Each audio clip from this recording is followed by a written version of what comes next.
ओम शांति। बाबा good morning. आज बाबा के 28 अगस्त 2021 के महावाक्य हैं। बाबा ने सार में कहा, मीठे बच्चे, सुनी सुनाई बातों पर विश्वास नहीं करो। अगर कोई उल्टी सुल्टी बातें सुनाए तो एक कान से सुन दूसरे से निकाल दो। क्या सुना? मीठे बच्चे, सुनी सुनाई बातों पर विश्वास नहीं करो। अगर कोई उल्टी सुल्टी बातें सुनाए तो उसे एक कान से सुनकर दूसरे से निकाल दो। बाबा ने प्रश्न पूछा, जो बच्चे ज्ञान की खुशी में रहते हैं उनकी निशानी क्या होगी? तो बाबा ने उत्तर में कहा, वो पुराने कर्म भोग का हिसाब किताब उस खुशी में मर्ज करते जाएंगे। ज्ञान की खुशी में दुख दर्द गम की दुनिया ही भूल जाती है। बुद्धि में रहता है, अब तो हम खुशी की दुनिया में जा रहे हैं। रावण ने श्रापित कर दुखी किया, अब बाप आए हैं उस दुख की गम की दुनिया से निकाल खुशी की दुनिया में ले जाने के लिए। गीत है, तुम्हें पाके हमने जहाँ पा लिया, जमी तो जमी आसमां पा लिया। ओम शांति। मीठे मीठे रूहानी बच्चों ने गीत सुना। ज़रूर बच्चों के रोमांच खड़े हो जाने चाहिए, क्योंकि गाया जाता है खुशी जैसी खुराक नहीं। तो कितनी खुशी होनी चाहिए, तुम्हें पाके हमने जहाँ पा लिया, जमी तो जमी आसमां पा लिया। तो बाबा कहते हैं, ये सुन के कितनी खुशी हो जानी चाहिए, खुशी के रोमांच खड़े हो जाने चाहिए, क्योंकि खुशी जैसी खुराक नहीं। अभी तुम सभी रूहानी बच्चों को बेहद का बाप मिला है। बेहद का बाप तो एक ही होता है, और बच्चे जानते हैं जब और बच्चे बनेंगे तो उनके भी रोमांच खड़े होंगे। जो जो भी बाबा को पहचानते जाएंगे, बाबा के बनते जाएंगे, तो उनको भी बहुत खुशी होगी, खुशी में रोमांच खड़े होंगे। तुम जानते हो हमारा राज्य था, फिर गंवाया, अब फिर राज्य लेते हैं। भारतवासियों के लिए ये खुशखबरी है ना, परंतु जबकि अच्छी रीति सुने और समझें। बरोबर ये खुशी की बात है ना। कल्प कल्प बाप आते हैं, बाप का जन्म भी यहाँ ही गाया जाता है। त्योहार जो भी हैं सब इस समय के हैं। बाप ने आकर के तुमको बहुत सहज रास्ता बताया है। मनुष्यों को तो अनेक प्रकार के गम है, यहाँ इस ज्ञान की खुशी में वो गम दुख आदि सब मर्ज हो जाते हैं। इतना इस ज्ञान की खुशी या नशा होता है कि सारे दुख गम सारे एक तरफ भूल जाते हैं। जैसे कोई बीमार ठीक होने पर आता है तो सबको खुशी होती है ना। बीमारी आदि दुख की बातें जैसे भूल जाती हैं। पियर घर, ससुर घर, मित्र संबंधी आदि सब खुशी में आ जाते हैं। तुम बच्चे जानते हो हम सब विश्व के मालिक थे, फिर रावण ने श्राप दिया है। यह है गम की दुनिया, दुख की दुनिया। कल फिर होगी खुशी की दुनिया। खुशी की दुनिया याद रहने से गम दुख आदि सब भूल जाने चाहिए। बाबा कहते हैं यह है तमो प्रधान दुनिया, भिन्न भिन्न प्रकार का कर्म भोग है। अबलाओं पर भी कितने अत्याचार होते हैं, अनेक प्रकार के विघ्न आते हैं। ये विघ्नों के कर्म भोग के दिन बाकी और थोड़ा समय है। बाप धीरज देते हैं, बाकी थोड़े रोज हैं। कल पहले भी हुआ था, कर्म भोग का हिसाब किताब चुकतो होना है। खुशी में ये सब मर्ज करते जाओ। बस बाप और वर्षे को याद करते रहो। उल्टा सुल्टा कोई भी काम मत करो, नहीं तो और ही दंड पड़ जाता है, पद भ्रष्ट हो जाता है। बच्चों का काम है एक बाप को याद करना। बाप कहते हैं मुझे याद करो तो तुम्हारे विकर्म विनाश हो जाएंगे, हिसाब किताब चुकतू हो जाएगा, बाकी थोड़ा समय है, हिसाब किताब चुकतू करते जाओ, क्योंकि तुम हो अंधों की लाठी। तुम भी याद करो, दूसरों को भी रास्ता बताओ। विघ्न तो बहुत पड़ेंगे, देखो बाबा पहले से इशारा दे रहे, विघ्न तो बहुत पड़ेंगे, जितना हो सके सबको ये समझाते रहो कि बाप को याद करो। अगर अक्षर भी नामी ग्रामी है, मन मना भव अर्थात हे आत्माएं, माम एकम याद करो तो तुम्हारे पास्ट के जो विकर्म है वो भस्म हो जाएंगे। इसमें मूंझने की तो बात ही नहीं है, सिर्फ बाप को याद करो तो तमो प्रधान से सतो प्रधान बन जाएंगे। तुम जानते हो हमने 84 का चक्र लगाया है, तुम जानते हो हमने 84 का चक्र लगाया है, चक्र लगाते आए हैं और लगाते रहेंगे, क्योंकि ये ड्रामा है, हूबहू रिपीट हो रहा है। चक्कर लगाते आए हैं, चक्कर लगाते आए हैं, लगाते रहेंगे। ये है पुरानी दुनिया, पुराना चोला। बाबा ने कहा इसको भूल जाना है। ये है आत्माओं का बेहद का सन्यास, उन्हों का है हद का सन्यास, घर बार छोड़ जाते हैं, उन्हों का भी ड्रामा में पार्ट है। बाबा ने कहा उन्हों का भी ड्रामा में पार्ट है, हद का घर बार छोड़ के जंगल में जाते सन्यास करते, फिर भी ऐसे ही होगा। सेकंड जो पास हुआ सो ड्रामा फिर वही रिपीट होगा। शास्त्र सब है भक्ति मार्ग के पुस्तक, भक्ति के बाद है ज्ञान। इस सीढ़ी के चित्र पर किसी को भी समझाना बहुत सहज है। मुख्य जो चित्र है वो अपने घर में भी रख सकते हो। बाबा ने बहुत बार ये बात याद दिलाई है, ये जो मुख्य चित्र है घर में भी, एक सिटिंग रूम में या कहीं पे भी वो जहाँ भी कोई भी आए और बैठे और आप उन्हों को भी उस पर समझा सकें, घर में भी रख सकते हो। त्रिमूर्ति भी बड़ा क्लियर है, ऊपर में शिव भी है, ब्रह्मा विष्णु शंकर भी है, सूक्ष्म वतनवासी फिर ऊंच से ऊंच है भगवान। बच्चे भी समझते हैं जहाँ बाप रहते हैं वो है हम आत्माओं के रहने का स्थान। जिसको निर्वाण धाम कहो अथवा शांति धाम कहो, बात एक ही है। शांति धाम नाम ठीक है, अथवा निर्वाण धाम अर्थात वाणी से परे धाम, वो शांति धाम ही हो गया। वाणी से परे, आवाज से परे वाली जो दुनिया है, जिसको निर्वाण धाम कहते हैं या शांति धाम कहें, वो एक ही हो गया। वो शांति धाम फिर है सुख और शांति संपत्ति धाम, ऊपर वाला शांति धाम। और फिर जब ये दुनिया सत्युगी दुनिया बनेगी तो इसको सुख शांति और संपत्ति धाम, क्योंकि उसमें सब कुछ होगा, सुख भी होगा, शांति भी होगी और संपत्ति भी होगी, इसलिए उसको क्या कहा, सुख और शांति, सुख शांति और संपत्ति धाम। फिर होता है दुख और अशांति धाम, जो दुनिया में आज है। सुख धाम में तो कारुण्य के खजाने होते हैं अथाह, सत्युगी की बाबा बात करें, वहाँ कारुण्य के खजाने माना सब कुछ संपन्न होता है, सब कुछ माला माल रहते। आज क्या है, कल क्या होगा, आज कलयुगी दुनिया का अंत, कल होगा सत्युग का आदि।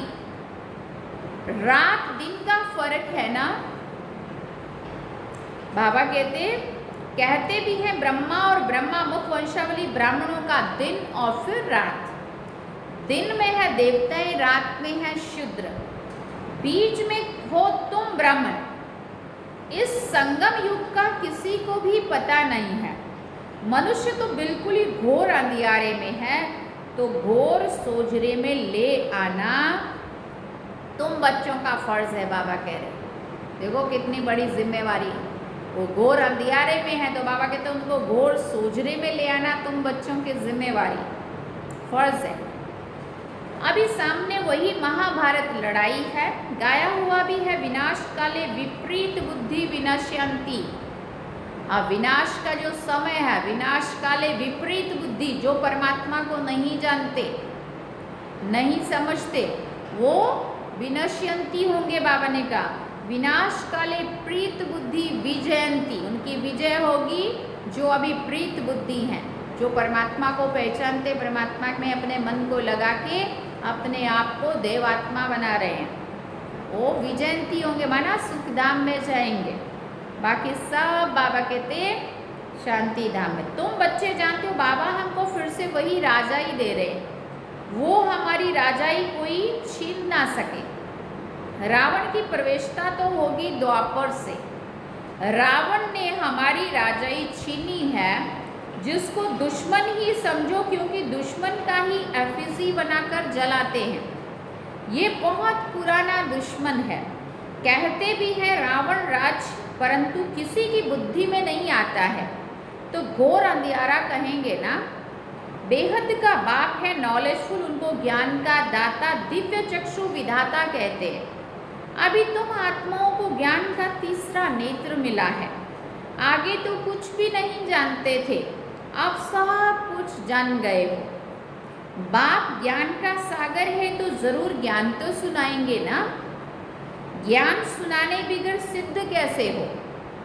तुम देखते हो बाप ज्ञान सुनाते हैं, जिस ज्ञान से फिर आधा कल्प सदगति होती है। भक्ति को ही आधा कल्प चलना है। ज्ञान से सदगति संगम पर ही होती है। कोई भी बात बच्चों की कभी छिप नहीं सकती है। बाप कहते कोई भी बुरा काम हो जाए तो बताओ। बाप कहते कईयों से बुरे कर्म होते रहते। रावण राज्य है ना, माया चमाट मारती है, परंतु छिपाते बहुत है, सच नहीं बताते। बाबा कहते कोई भी भूल होती है तो फौरन बतलाने से आगे के लिए युक्ति मिलेगी। बाबा को सच सच बताएंगे तो दूसरे दिन जो हम बाबा को बता रहे होते, सुना रहे होते, वो दूसरे दिन बाबा मुरली में उसका जवाब दे देते। नहीं तो वृद्धि होती जाएगी। काम महाशत्रु है। बाबा को लिखते हैं बाबा माया का बहुत अपोजिशन होता है, सदैव तो किसी का योग रहता नहीं है जो माया से बच सके। देह अभिमान बहुत आता है, बहुत है जो माया के थप्पड़ खाते हैं। बाबा के पास समाचार तो सब तरफ से आते रहते हैं ना, अखबारों आदि में तो उल्टा सुल्टा भी कितना डाल देते हैं। आजकल मनुष्य बातें तो कितनी भी बना सकते हैं, तमो प्रधान है ना। व्यास की जब रजो बुद्धि थी तो क्या क्या बैठकर बातें लिख दी है। बाप बच्चों को समझाते सुनी सुनाई बातों पर कभी भी विश्वास करके बिगड़ो मत। ये बहुत बड़ी बीमारी है। सुनी सुनाई बातें हम किसी से सुनते हैं, किसी के बारे में हम उसके बारे में वही सोचना शुरू कर देते, उसके साथ वही बिहेवियर करना शुरू कर देते, और उस बेचारे को पता तक नहीं होता है हाँ कि इसको क्या हो गया। इसलिए बाबा कहते हैं किसी के साथ भी बिगाड़ो मत। फलाने ने ऐसा कहा, ये किया, माथा ही फिर जाता है। इतने जबरदस्त होते बिगाड़ने वाले कि बेचारा सामने वाले को सच लगने लगता है और वो सच मान जाता है, और उधर उसकी वो चाल होती है कि उसको किसी से दूर करना है तो उसके बारे में बुरा बुरा ही बोलेगा ना, और बुरा बोल बोल के उसको उससे दूर कर देगा। सक्सेस हो जाता है। देखो उसमें भी एक्सपर्ट होते लोग, है ना। समझते नहीं है कि तमो प्रधान दुनिया है, माया गिराने की कोशिश करेगी। कोई भी झूठ बातें सुनाए तो एक कान से सुन, दूसरे से निकाल दो। या तो फिर नहीं, अगर ऐसा लग रहा है कि नहीं भाई ये गलत है, सच में उसके बारे में सही बोल रहा है, तो उसको बुला के बिठा के पूछो कि भाई ये तेरे बारे में ये बोल रहा है, क्या ये सही है? तो उसको भी तो बेचारे को पता होना चाहिए।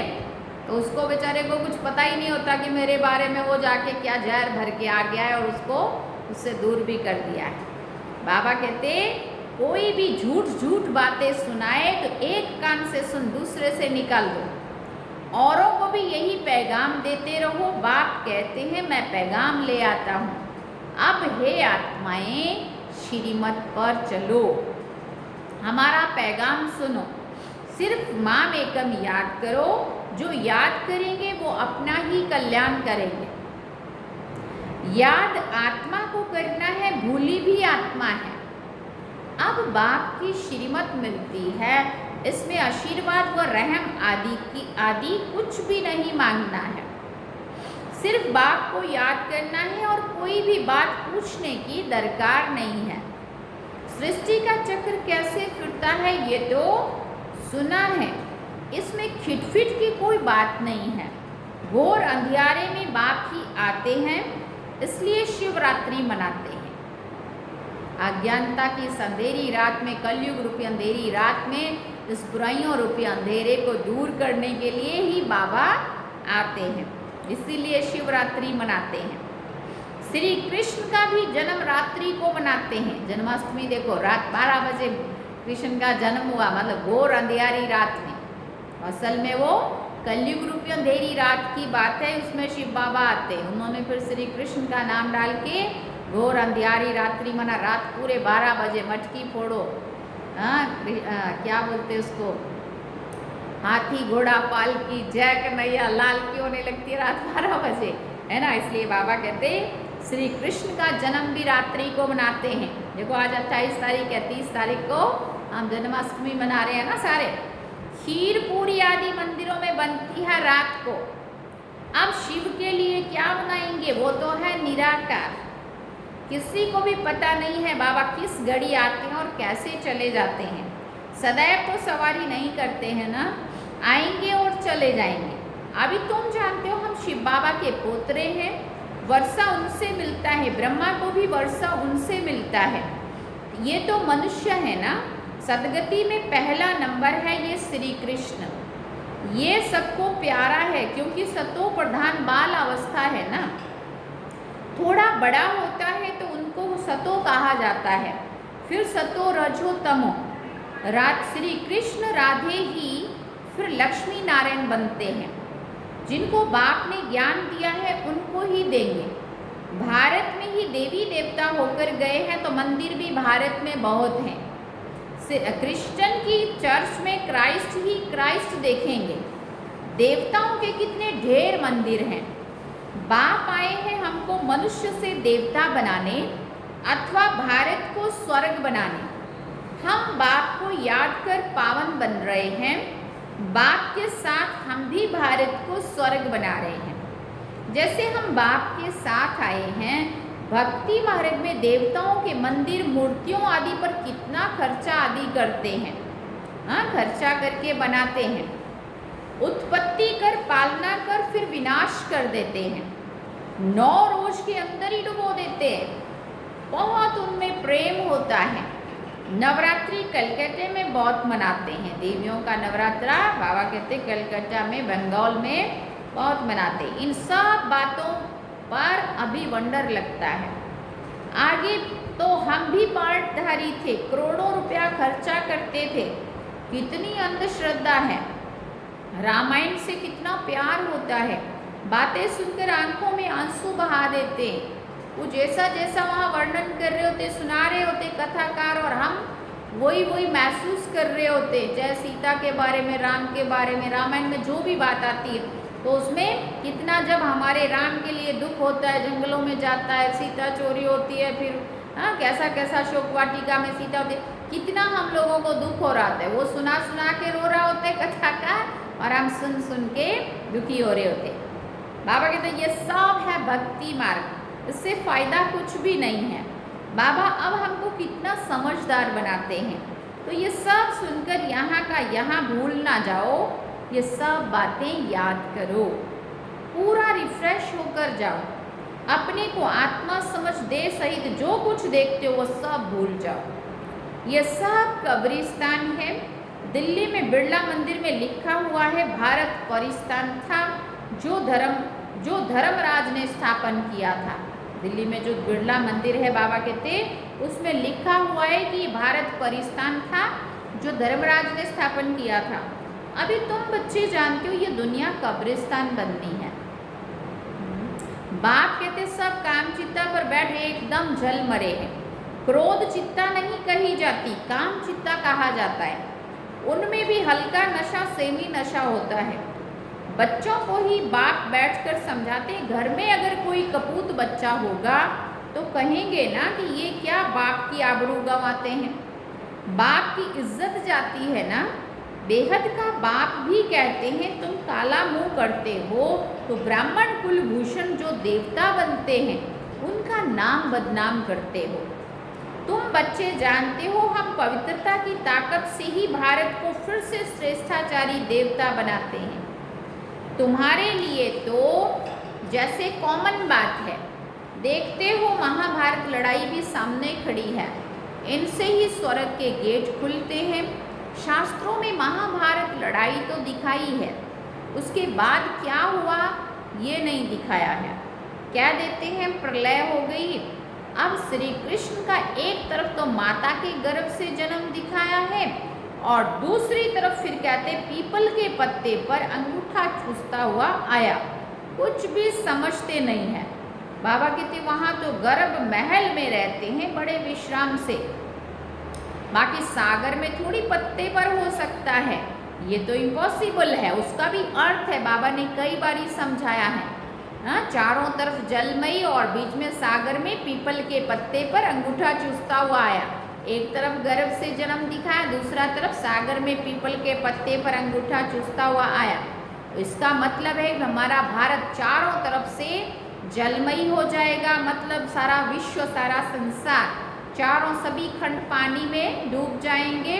भारत खंड अविनाशी खंड है। भारत खंड का जो ऊपरी हिस्सा है वो सब पीपल के पत्ते की शेप की तरह भारत की शेप बन जाएगी। भारत की जो मैप है ना, नक्शा है, वो चेंज होगा। ऊपर का हिस्सा ऊपरी हिस्सा अपने भारत में आ जाएगा। नेपाल भी है, चाइना, तिब्बत, सब कुछ उसमें थोड़ा, शायद रशिया का भी थोड़ा ऊपरी हिस्सा आएगा।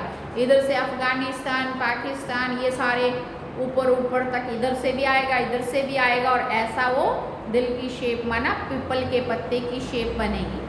और भारत का जो निचला हिस्सा है वो भी थोड़ा पानी में जाएगा, क्योंकि सागर के किनारे है ना, इसलिए नीचे का हिस्सा छोटी लकीर, जैसे पीपल के पत्ते में कैसे पतली सी लकीर रह जाती है नीचे, ऐसा भारत का निचला जो हिस्सा है इधर बॉम्बे वगैरह का, वो सब पानी में चला जाएगा। तो नीचे का हिस्सा पतला रह जाएगा, ऊपर से पीपल के पत्ते की तरह शेप बन जाएगी। इसका ये मीनिंग है, चारों तरफ जलमयी होगी, भारत की शेप पीपल के पत्ते की तरह हो जाएगी। भारत में फिर श्री कृष्ण का जन्म होगा। तो उन्होंने फिर शास्त्रों में लिख दिया है पीपल के पत्ते पर अंगूठा चूसता हुआ आया, है ना।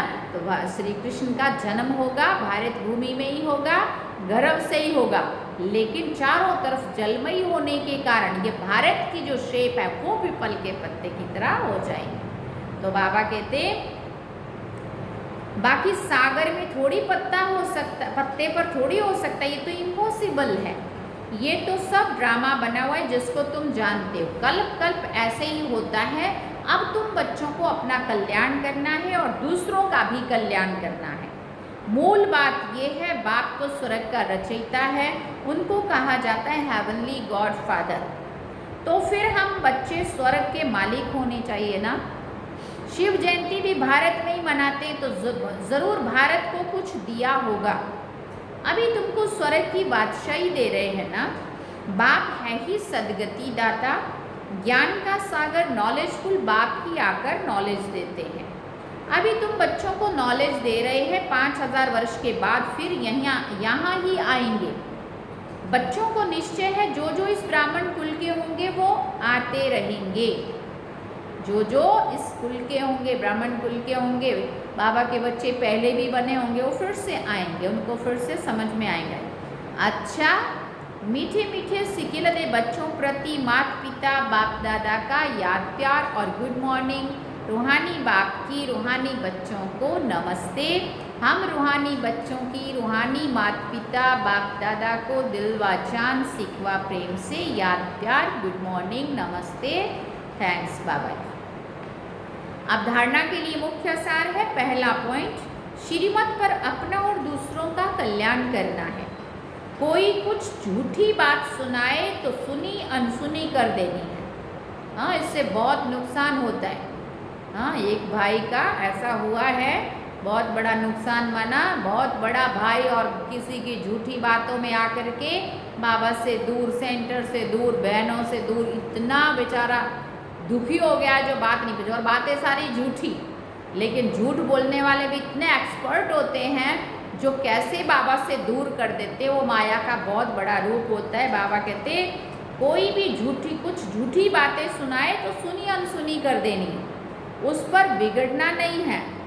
ना ही उससे बिगड़ो और ना ही उससे माथा मारो। दूसरी बात, कभी भी देवता बनने वाले ब्राह्मण कुलभूषणों का नाम बदनाम ना हो, इसका ध्यान रखना है। कोई उल्टा कर्म कभी नहीं करना है, पिछले हिसाब किताब चुकतू करने हैं।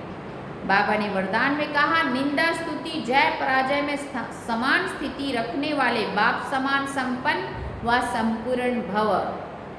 निंदा स्तुति जय पराजय में समान स्थिति रखने वाले बाप समान संपन्न व संपूर्ण भव। जब आत्मा की संपूर्ण व संपन्न स्थिति बन जाती है तो निंदा स्तुति जय पराजय सुख दुख सभी में समानता रहती है। दुख में भी सूरत पर मस्तक पर दुख की लहर की बजाय सुख व हर्ष की लहर दिखाई दे। निंदा सुनते भी अनुभव हो कि यह निंदा नहीं, संपूर्ण स्थिति को परिपक्व करने के लिए ये महिमा योग्य शब्द है। ऐसी समानता रहे तब कहेंगे बाप समान। ब्रह्मा बाबा का सेम ये स्थिति थी। कोई कितना भी बुरा बोल जाए, कर जाए,